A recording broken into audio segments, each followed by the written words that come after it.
Hello बच्चों, good morning. आज अपन पढ़ेंगे सर्कुलेटरी सिस्टम ऑफ हार्डमानिया। हार्डमानिया में जो सर्कुलेटरी सिस्टम होता है वो वेल डेवलप्ड होता है, पूरी तरह से विकसित होता है। इसमें क्या क्या चीज प्रेजेंट होती है? इसमें हार्ट प्रेजेंट होता है।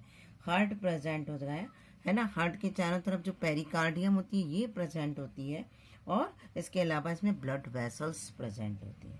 तो सबसे पहले अपन पढ़ेंगे हार्ट कहाँ प्रेजेंट होता है ना। हार्ट क्या आता है इसमें? हार्डवानिया में जो हार्ट होता है, ये देखो, ये दिख रहा है आपको हार्ट, ये बीच वाला पार्ट है ना, हार्ट लिखा हुआ भी है। ये हार्ट जो होता है लंबा होता है, पतली दीवार वाला होता है, थिन वॉल्ड होता है, और सफेद रंग की कॉन्ट्रैक्टाइल, याद रखना, संकुचनशील कॉन्ट्रैक्टाइल ट्यूबुलर स्ट्रक्चर होता है। हार्ट कैसा है? हार्ट वाइट, लंबा, पतली दीवार वाला, thin walled, long elongated, thin walled, और कॉन्ट्रैक्टाइल ट्यूबुलर स्ट्रक्चर है। यानी हृदय एक पतली भित्ति वाला और पतली दीवार वाला, लंबा और संकुचनशील नली के समान संरचना होती है, जो किसके अंदर बंद है? जो कि पेरिकार्डियम के अंदर बंद होती है। आगे ना समझ, किसके अंदर बंद है? पेरिकार्डियम के अंदर बंद रहता है। और ये पेरिकार्डियम से वास्तव में जो देखा जाए कि हृदय अपनी संपूर्ण लंबाई के अंदर एक पेरिकार्डियम से एक कनेक्टिव टिश्यू फ्लैप के द्वारा, ये दिख रहा है ना आपको, ये फ्लैप, इस फ्लैप के द्वारा अटैच रहता है। ठीक है। और देखा जाए तो हार्ट किससे बनता है? पेरिकार्डियम के ही इन्वेजिनेशन से, यानी अंतर्बलन से हार्ट का फॉर्मेशन होता है। हार्ट जो होता है, याद रखो, दोनों सिरों पर ओपन होगा, इधर भी ओपन होगा और आगे भी ओपन होता है और पीछे की तरफ भी होता है। इस तरीके से स्ट्रक्चर होती है हार्ट की। एक सेकेंड, है ना। हार्ट इस तरीके से होता है, देखा जाए तो यूं यूं ओपन, और ये इधर से भी ओपन है और इधर से भी ओपन होता है। इस तरीके से हार्ट होता है, यहाँ से भी ओपन होता है और यहाँ पर किससे जुड़ा हुआ है? एक फ्लैप के द्वारा पेरिकार्डियम से अटैच रहता है। तो हार्ट क्या है? हार्ट एक ट्यूबुलर थिन वॉल्ड स्ट्रक्चर होता है, जो कि दोनों सिरों पर कैसा होता है? खुला हुआ रहता है। और क्या नाम है, किससे बना हुआ है ये? याद रखो, ये स्टेटेड मसल से बना है, रेखित पेशियों से बना है, स्टेटेड मसल से बना कॉन्ट्रैक्टाइल स्ट्रक्चर होता है। अब इसके चारों तरफ क्या प्रेजेंट है? ये आपको दिख रहा है, कौन सा? पेरिकार्डियम। ये दिख रहा है पेरिकार्डियम। हार्ट के चारों तरफ हमेशा कौन सी मेम्ब्रेन होती है? पेरिकार्डियम होती है। तो पेरिकार्डियम खुद कैसी है? Non contractile. देखो, हार्ट तो कॉन्ट्रैक्टाइल था, यानी संकुचनशील था, लेकिन पेरिकार्डियम कैसा होता है? नॉन कॉन्ट्रैक्टाइल, और एक ट्रांसपेरेंट नली के समान संरचना होती है, पारदर्शी नली के समान संरचना होती है। पेरिकार्डियम एक असंकुचनशील पारदर्शी नली के समान संरचना होती है, जो कि 7 सेंटीमीटर लंबी और 3 मिलीमीटर कैसी होती है? चौड़ी होती है। ठीक है ना। जनरली कहाँ प्रेजेंट होती है? ये प्रेजेंट होती है राइट गोनेड्स के नीचे स्थित होती है। अगर अभी आपको मैं बताऊंगी स्ट्रक्चर से कि कहाँ होती है, ये राइट गोनेड्स के नीचे प्रेजेंट होती है ना। एंडोस्टाइल और दाहिने जो राइट लिवर है, उन दोनों के बीच ये राइट गोनेड के नीचे प्रेजेंट होती है। ठीक है, पेरिकार्डियम। अब हार्ट जो होता है बॉडी में वेंट्रली प्रेजेंट होता है। ठीक है ना। इस पेरिकार्डियम के चारों तरफ एक फ्लूइड भरा रहता है। ये देखो, दिख रहा है आपको, इसको बोलते हैं पेरिकार्डियल फ्लूइड। कौन सा द्रव बोलते हैं? पेरिकार्डियल फ्लूइड भरा रहता है। पेरिकार्डियल, क्योंकि चारों तरफ एक कैविटी होती है, इस कैविटी को हम पेरिकार्डियल कैविटी कहते हैं, और इसके अंदर जो द्रव भरा रहता है उसको पेरिकार्डियल फ्लूइड कहते हैं। ठीक है ना। इस फ्लूइड में क्या भरा रहता है? ब्लड के समान कार्प। ये जो फ्लूइड भरा रहता है या द्रव भरा रहता है, कलरलेस होता है ना, और इसके अंदर बहुत सारी कार्पसल्स यानी कणिकाएं प्रेजेंट होती हैं। ठीक है, आगे समझ में। और जनरली जब अपन देखते हैं, है ना, तो हार्ट जनरल कैसा होता है? पियर शेप्ड स्ट्रक्चर होता है। ये जो पियर शेप्ड स्ट्रक्चर ही होता है ना, उसके कॉन्ट्रैक्शन से ही हार्ट में ब्लड का फ्लो होता है। आगे समझ गए। अब अपन पढ़ेंगे ब्लड वेसल्स। कौन कौन सी ब्लड वेसल्स हार्ट में पाई जाती हैं। तो सबसे इंपॉर्टेंट चीज आपको मैं दिखानी है ब्लड वेसल्स, है ना। पहले ये देखो, ये स्ट्रक्चर आपको दिख रहा है पूरा हार्ट का, ये ऐसे ये देखो दिख रहा है। एक सेकंड।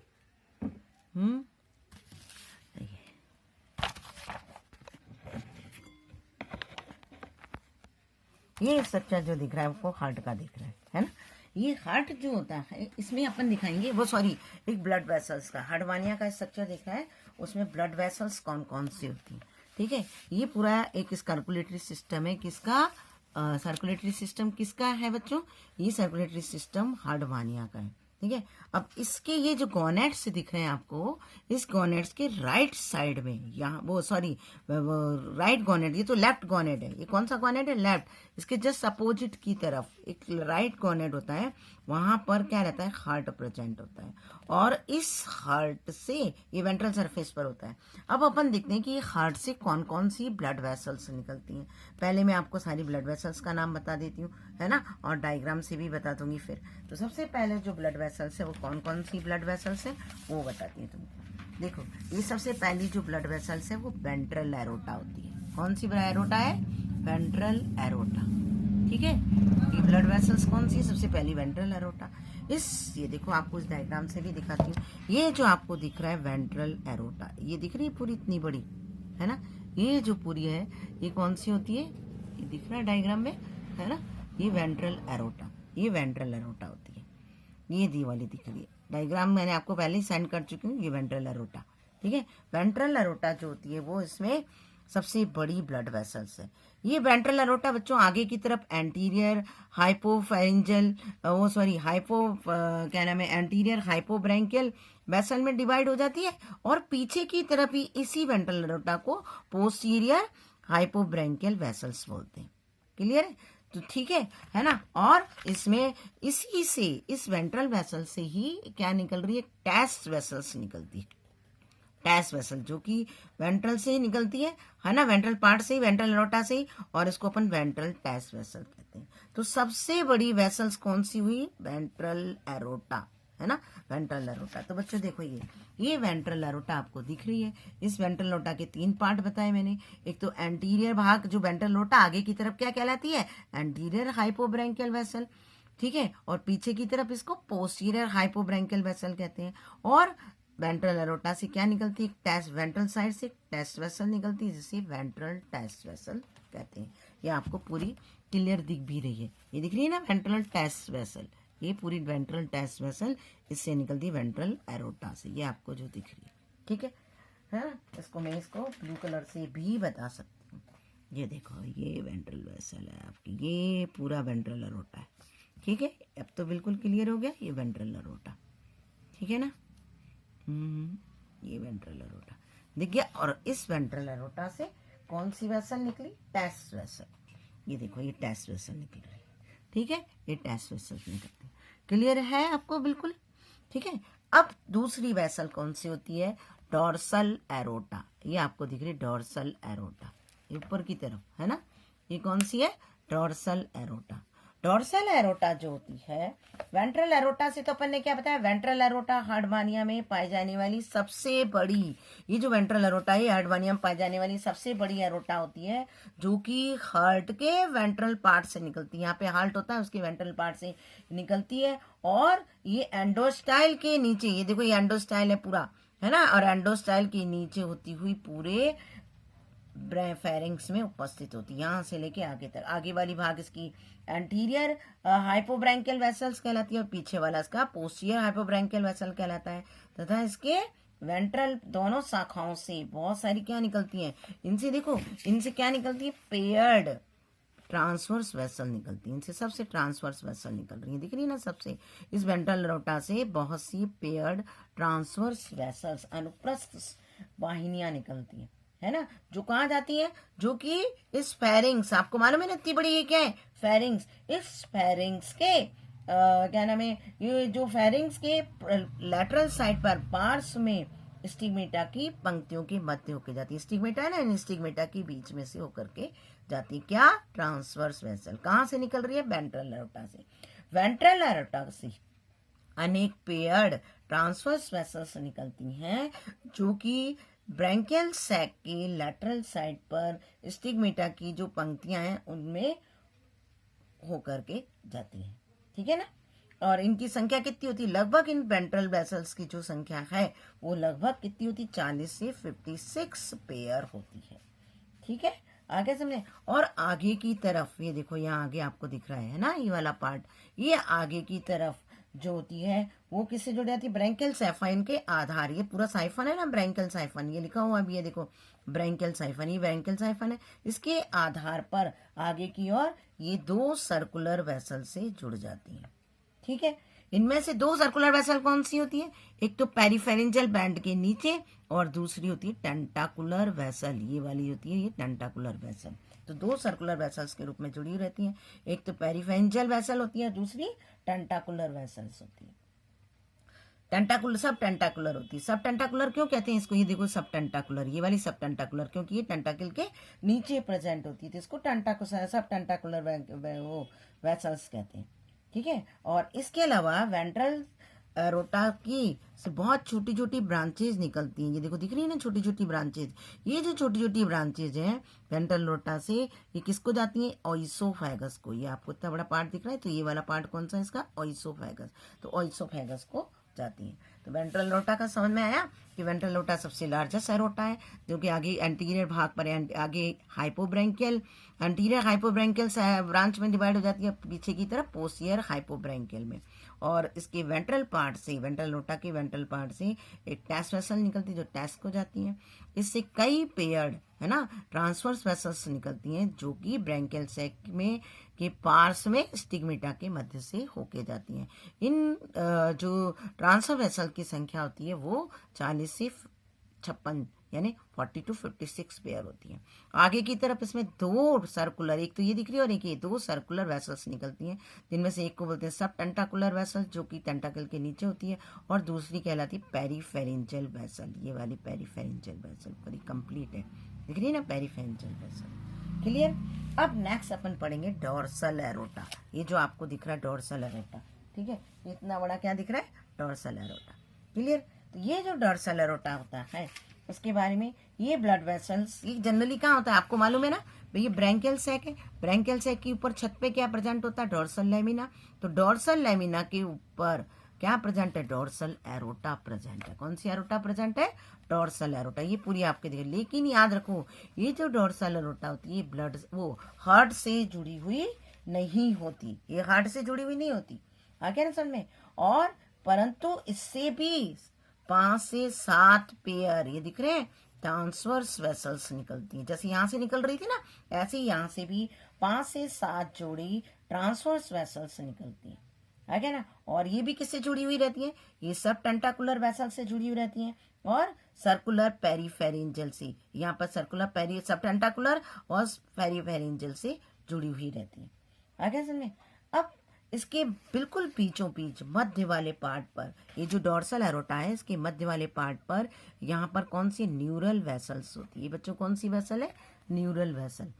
ये जो डोर्सल लेमिना है ना, इस डोर्सल लेमिना के बिल्कुल मध्य में एक क्या होता है, बिल्कुल मिड पार्ट पर एक न्यूरल वेसल्स होती है, जो कि न्यूरल कॉम्प्लेक्स को जाती है। न्यूरल वेसल दिख रही है आपको मिड में, और वो किसको जाती है, न्यूरल कॉम्प्लेक्स को जाती है, आगे ना समझे। और डोर्सल एरोटा से एक छोटी क्या निकलती है, डोर्सल ट्यूबरकल निकलती है, एक छोटी सी डोर्सल ट्यूबरकल भी निकलती है, ये दिख रही है आपको छोटी सी डोर्सल ट्यूबरकल, ये डोर्सल ट्यूबरकल, ये डोर्सल ट्यूबरकल को जाती है। इसके अलावा साइफन पर, ये वाला पार्ट कौन सा बच्चों, ब्रैंकियल साइफन है ना, इस ब्रैंकियल साइफन पर छोटी छोटी ये ब्रांचेज निकलती हैं, जो कि ब्रैंकियल साइफन को जाती है। तो दो एरोटा पढ़ी है अपन ने, एक ब्रैंकियल एरोटा, डोर्सल एरोटा, एक वेंट्रल एरोटा, और एक क्या नाम है, ब्रैंकियल एरोटा। देखो बच्चों, ये देखो डोर्सल एरोटा, डोर्सल एरोटा में आपको बताया था मैंने सबसे लंबी वो ऊपर की तरफ थी, डोर्सल लेमिना के ऊपर होती है ये, और ये हार्ट से जुड़ी हुई नहीं होती। इसमें एक न्यूरल वेसल्स होती है जो न्यूरल कॉम्प्लेक्स को जाती है, और एक डोर्सल ट्यूबरकल वेसल्स होती है जो कि डोर्सल ट्यूबरकल को जाती है। इसके अलावा ये ब्रैंकियल साइफन को भी जाती है, बहुत छोटी छोटी ब्रांचेस। अब तीसरी जो वो है आपकी वेसल्स, उसका नाम क्या है, उसका नाम है ब्रैंकियोविसरल वेसल्स। याद रखना, दो हो गई, तीसरी कौन सी है, ब्रैंकियोविसरल वेसल्स। ये जो ब्रैंकियोविसरल वेसल्स है ये दो पार्ट में डिवाइड हो जाती है, एक तो राइट इसोफेजियल वेसल में और दूसरी वेंट्रो इंटेस्टाइनल में। समझ गए? ब्रैंकियोविसरल वेसल आगे की तरफ राइट इसोफेजियल माने ये पीछे की तरफ निकलती है, डोर्सल अोर्टा से पीछे की तरफ निकलेगी ब्रैंकियोविसरल, और यहाँ पर ये एक तरफ तो राइट इसोफेजियल वेसल में डिवाइड हो जाएगी और एक तरफ वेंट्रो इंटेस्टाइनल में। ठीक है, राइट इसोफेजियल जो होती है, मैं वापस डायग्राम से बताऊंगी, पहले ये समझा रही हूँ। राइट इसोफेजियल जो होती है वो राइट लिवर लोब को जाती है एक तो, और एक जाती है इसकी राइट इसोफेगस को। ठीक है, जबकि जो वेंट्रो इंटेस्टाइनल होती है ना, वो किस किस को जाती है? लेफ्ट इसोफेगस को जाएगी, स्टोमक को जाएगी यानी पूरी एलिमेंट्री कैनाल के पार्ट को, इंटेस्टाइन को जाएगी, रेक्टम को जाएगी, लेफ्ट गोनेट को जाएगी और लेफ्ट लिवर लोब को जाएगी। क्लियर? अब देखो मैं आपको ये डायग्राम से बताती हूँ। ये दिख रहा है आपको कौन सी? ब्रैंकियोविसरल वेसल। ये दिख रही है आपको व्हाइट कलर की, है ना? ये देखो ये वाली, ये वाइट ब्रैंकियोविसरल वेसल, ये दिख रहा है आपको ब्रैंकियोविसरल वेसल। ठीक है, ब्रैंकियोविसरल वेसल जो होती है बच्चों, ये डोर्सल अरोटा के, ये डोर्सल अरोटा ना इसके पोस्टीरियर पार्ट से निकलती है और तुरंत ये दो शाखाओं में डिवाइड हो जाती है ब्रैंकियोविसरल। कौन सी? एक तो देखो, ये देखो दो पार्टों में डिवाइड हो गई, ये देखो आगे से यहाँ तक, एक तो राइट इसोफेजियल वेसल में डिवाइड हो गई, ये दिख रहा है आपको ब्लैक कलर की, राइट इसोफेजियल वेसल में डिवाइड हो जाती है, और दूसरी डिवाइड हो जाती है ये क्या नाम है, राइट इसोफेजियल जो होती है वो कहाँ जाएगी? ये राइट वाले लिवर लोब को जाएगी और इसोफेगस को जाएगी, वहां ब्लड वो डिस्ट्रीब्यूट करती है। राइट इसोफेजियल ना, ये राइट लिवर लोब को और राइट वाले क्या नाम है इसको, इसोफेगस को डिस्ट्रीब्यूशन करती है। लेफ्ट में वेंट्रो इंटेस्टाइनल ब्रांच और निकलती है इससे। कौन सी निकलेगी? Ventro intestinal branch. Ventro intestinal जो होगी वो किसको जाएगी? देखो इतनी सारी ब्रांचेज है इससे, वेंट्रो इंटेस्टाइनल ये जाएंगी सारी, दिख रही है आपको ये पूरी ventro intestinal branch. Ventro intestinal branch ये जाएगी राइट गोनेडियल वेसल्स को जाएगी, ओइसोफेगस को क्या नाम है राइट हिपैटिक वेसल्स को जाएंगी ये, है ना, और राइट वाले पूरे इंटेस्टाइन को जाती हैं ये पूरी, यहाँ से जा गई, ये देखो पूरी डिवाइड हो गई, ये दिख रहा है आपको ये पूरा पार्ट। कार्डियोविसरल वेसल भी इसमें डिवाइड होगी। अभी पहले अपन राइट इसोफेजियल ये गई, और ये किस किस को डिवाइड ब्लड पहुंचा रही है? एक तो पहुंचाती है स्टोमक को, ओइसोफेगस को, कौन से? लेफ्ट ओइसोफेगस को। कौन सी? क्या नाम है, वेंट्रो इंटेस्टाइनल जो वेसल्स निकलती है वो लेफ्ट स्टोमक को और सॉरी लेफ्ट ओइसोफेगस को, स्टोमक को, इंटेस्टाइन को, रेक्टम को और गोनेट्स को, है ना। कौन से? लेफ्ट गोनेट को, ये वाले गोनेट जो लेफ्ट है, राइट वाला इसकी इस तरफ है उस तरफ है ना, लेफ्ट गोनेट को ब्लड को वितरित करती है। अब आगे देखो एक और दिख रही है आपको कार्डियोविसरल वेसल, ये दिख रही है आपको कार्डियोविसरल वेसल। ठीक है, इस कार्डियोविसरल वेसल को भी मैं आपको बता देती हूँ क्या इससे क्या क्या निकलेगा। देखो ये कार्डियोविसरल वेसल, ठीक है, इस कार्डियोविसरल वेसल से ये दिख रहा है आपको, है ना, ये कार्डियोविसरल, इससे दो वेसल्स निकलती है, एक राइट हिपैटिक वेसल और दूसरी इसोफेजियल टेस्ट वेसल्स निकलती है। किससे? कार्डियोविसरल से। एक तो राइट हिपैटिक और दूसरी ओइसोफेजियल टेस्ट वेसल। ओइसोफेजियल टेस्ट वेसल्स होती है वो फिर तीन पार्टों में डिवाइड हो गई, main dorsal, main middle branch और मेन वेंट्रल ब्रांच। जो मेन डॉर्सल वाली पार्ट होती है ना वो टेस्ट वेसल्स को देगी, लेफ्ट इसोफेजियल को देगी, राइट गोनेडियल को देगी और एट्रियल साइफन को ब्लड का डिस्ट्रीब्यूशन करेगी। ठीक है, कौन कौन सी? और जो मिडिल है वो केवल लेफ्ट गोनेट्स को ही देती है, और जो वेंट्रल वाली है वो केवल डॉर्सल इंटेस्टाइन को ब्लड को सप्लाई करेगी, गैस्ट्रिक पार्ट को, और डॉर्सल साइड में जो टेस्ट वेसल है उनको देगी। ठीक है, तो अब अपन देखते हैं कौन सी, ये देखो दिख रही है आपको, है ना, डायग्राम से मैं दिखा देती हूँ आपको। ये कार्डियोविसरल कहाँ गया? ये कहाँ? ये रहा कार्डियोविसरल, दिख रही है आपको कार्डियोविसरल। कार्डियोविसरल से कौन कौन सी निकली बच्चों? सबसे पहले कार्डियोविसरल जो होती है ये हार्ट के डॉर्सल भाग से, यहाँ पर हार्ट तो यहाँ नीचे ना उसके ऊपर वाले पार्ट पर यानी डॉर्सल वाले भाग से क्या निकलती है? एक से कई ब्रांचेज निकलती हैं कार्डियोविसरल से। ये देखो ये ब्रांच निकल रही है, ये ब्रांच निकल रही है, ये सारी क्या करती हैं? ये शरीर के डिफरेंट ऑर्गन्स को ब्लड की सप्लाई करती है। ठीक है, हार्ट से बाहर निकलती है, दो शाखाओं में डिवाइड हो गई, एक तो राइट हिपैटिक वेसल कहलाती है, कहाँ गया? ये राइट हिपैटिक, ये दो शाखाओं में डिवाइड हो गई। एक तो कौन सी है? ये देखो बिल्कुल छोटी सी है, ये राइट हिपैटिक वेसल्स होती है। कौन सी वेसल होती है? Right hepatic. नेचुरली ये जो कि कहाँ जहाँ पहुंचाएगी, नाम ही है, तो दाएं वाले वो यकृत पिंड को ब्लड की सप्लाई करेगी। राइट हिपैटिक है तो दाएं वाले यकृत पिंड को ब्लड की सप्लाई करेगी। दूसरी है ओइसोफेजियल टैस वेसल। देखो दो ब्रांच दिख रही हैं, एक तो आपको दिखी, ये दिख रही छोटी सी राइट हिपैटिक वेसल जो कि दाएं यकृत पिंड को यानी द राइट हिपैटिक लोब को ब्लड की सप्लाई करेगी, और दूसरी जो होती है ये दिख रही आपको दिख रही है ओइसोफेजियल टैस वेसल जो कि ओइसोफेगस के एवं टैस को रुधिर सप्लाई करेगी। किसको देगी? ओइसोफेगस को और रुधिर को, टैस को ब्लड की सप्लाई करेगी। कार्डियोविसरल वेसल अब लेफ्ट साइड में 3 पार्ट में डिवाइड हो गई। एक तो हो गई, देखो यहाँ पे ये लेफ्ट साइड है इसका, ये राइट साइड, ये लेफ्ट साइड। लेफ्ट साइड में एक हो गई मीडियन डॉर्सल ब्रांच, ये वाली पार्ट पूरा एक पार्ट 3 पार्ट में डिवाइड हो गया। इसमें से एक को बोला अपन ने मीडियन डॉर्सल ब्रांच, ये दिख रहा है आपको मीडियन डॉर्सल ब्रांच, है ना। और दूसरी मीडियन डॉर्सल ब्रांच जो होती है ये क्या करती है, ये पूरी निकल रही है ना, देखो लेफ्ट साइड से, ये इसोफेगस के लेफ्ट पार्ट को, लोब को, लेफ्ट लोब को, ओइसोफेगस के लेफ्ट लोब को, राइट गोनेडल पिंड को, राइट वाले गोनेड्स जिसकी साइड में उस तरफ है ना, तो राइट गोनेड्स को, और एट्रियल साइफन, ये आपको दिख रहा है कौन सा साइफन है, ये एट्रियल साइफन है ना। एट्रियल साइफन के बेस यानी साइफन का बेसल पार्ट और इसकी वॉल को रुधिर ले जाती है। तो ब्लड कहाँ कहाँ ले जा रही है, एक तो कहाँ से निकली, देखो पहले तो आपने देखा कार्डियोविसरल से 2 पार्ट डिवाइड हुए, एक तो राइट हिपैटिक जो कि राइट हिपैटिक लोब को ले जाएगी, और दूसरी इसोफेजियल टैस वेसल जो कि ओइसोफेगस, लेफ्ट इसोफेगस और टैस को ब्लड की सप्लाई करती है। इसके बाद इसके लेफ्ट साइड से ही ब्रांच निकलती है जिसको बोलते हैं मीडियन, ये इतनी बड़ी दिख रही है आपको, ये मीडियन डॉर्सल वेसल्स कहलाती है।